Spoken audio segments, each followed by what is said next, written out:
very respected Gandhian, Dr. N. Radhakrishnan ji, Shri C. Surendran Nair, Advocate D. Sajeev, Shri Krishna Kumar, प्रिय सहोदरी सहोदरन मारे,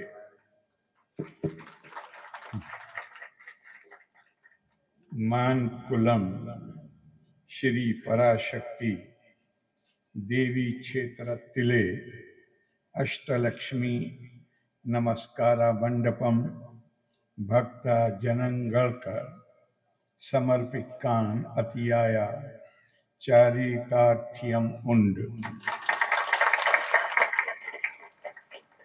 ऐश्वर्या देवता आया भगवती महालक्ष्मी युडे एट्टे अवतारा भावंगल आने अष्टालक्ष्मी संकल्पम संपत्तिन देयुम पलविधा ऐश्वर्या तिंडेयुम श्रोतस सुकलुडे अधिपाय स्थानम आण अष्टालक्ष्मी मार्ग के उल्लत उरे समयम कुडुतल भक्तर के कुटुंबा समेतम अष्टालक्ष्मी नमस्कारम अर्पिकान वेंडी ई मंडपम निर्मिचा क्षेत्र भारावाही कड़क एंडा हार्दमाया अभिनंदनम अनंतपुरीयुडे मूकांबिका एन्ना ख्याति नेडिया मानकुलम पराशक्ति देवी क्षेत्रत्तिल एंडे आदिया संदर्शनम आन इविडे वरानुम भक्ता जनंगले कानानुम सर्वोपरि देवीयुडे अनुग्रहम तेडानुम साधि चतिल संतोषम उन. First, I would like to express my gratitude, deep gratitude, to the President and other members of the Trust or Managing Committee of this great temple for their kind invitation and giving me this opportunity to come here and pay my obeisance, my reverence to the Parashakti Ashtalakshmi here. Thank you very much. I understand that this temple is devoted to three forms of Shakti Swarupini Devikal, that is Shri Saraswati Devi, Shri Mahalakshmi Devi, and Shri Bhadra Kali Devi, all of whom are worshipped with equal reverence. This new mandapam to worship Ashtalakshmi, the 8 faces of wealth, is a major step in the transformation of this temple into a major center of worship that invokes the power of Devi for the all-round prosperity of devotees and I would say everybody.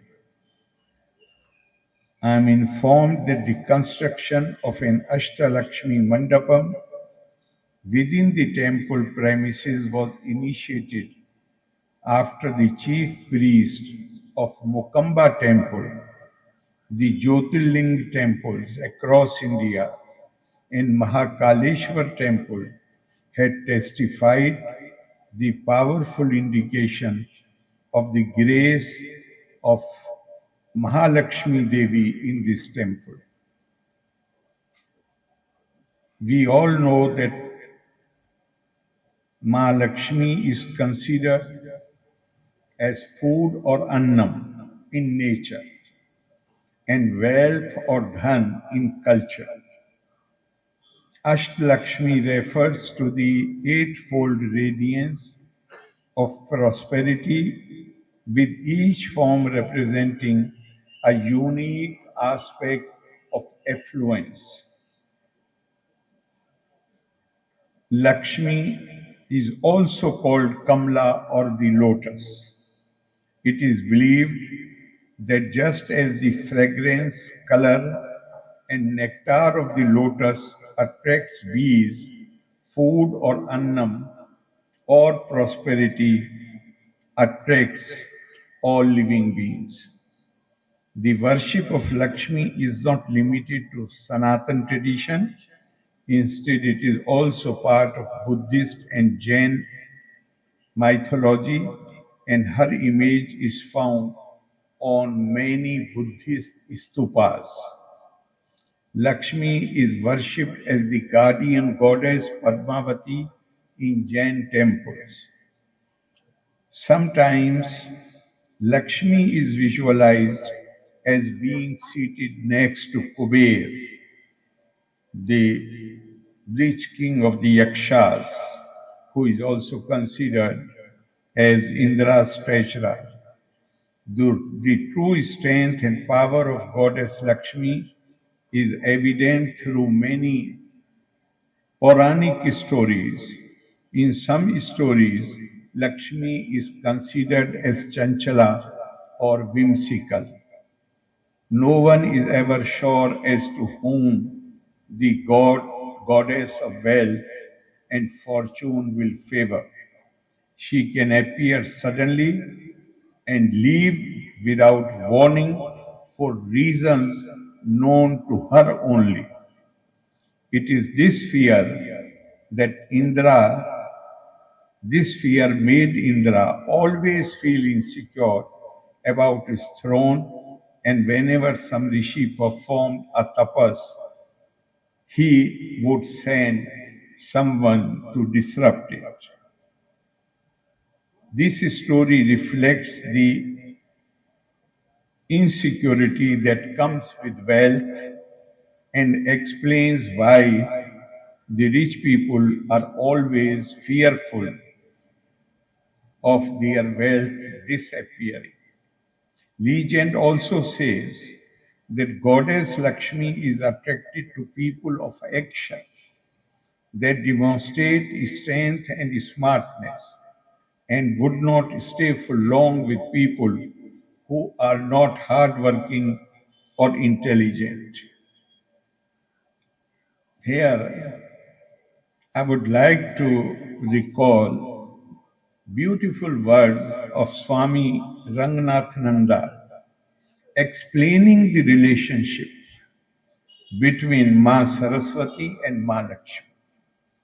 Our tradition tells us, Tapa Swadhyay Niritam, be ever devoted to the pursuit of knowledge. The need and importance of pursuit of knowledge cannot be overstated. Human beings are endowed with various capabilities, but the pursuit of knowledge continues right from the cradle to the end of life. We need to have supreme devotion. In fact, the Indian culture and civilization is identified as knowledge civilization. So we need to have supreme devotion to Ma Saraswati, the austere but pleasing goddess of knowledge and wisdom, and be certain that if we receive her grace through pursuit of pure knowledge, it only when you come to the temple and you offer your devotion, this is only a reminder to you that when you go back, then you have to pursue knowledge. The great pursuit of pure knowledge. Now Swami Ranganathananda ji is saying that if we receive the grace of Mother Saraswati, that is, if we pursue knowledge, the grace of Lakshmi is bound to come. For wealth and welfare are only applied knowledge. There are two aspects. You acquire knowledge, you go to study. When you apply this knowledge, then that creates wealth and prosperity.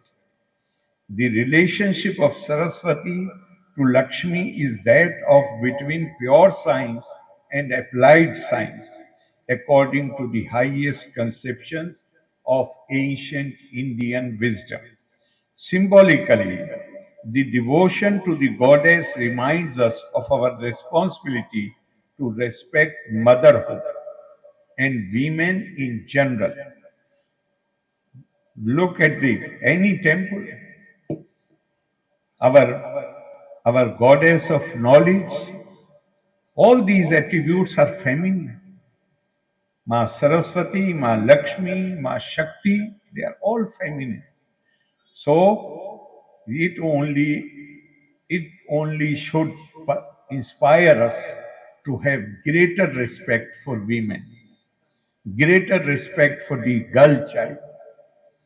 Let us not forget what Swami Vivekananda once said: the ideal woman in India is the mother first and the mother last. Our temples serve as unifying forces in the society. In most places, a temple would be abode of a presiding deity who is believed to protect an area from calamities, disease, and deprivation. We have seen many temples where faith transcends religious and other barriers, attracting devotees from diverse backgrounds. Our social harmony has been created and fortified on the foundation of such tradition.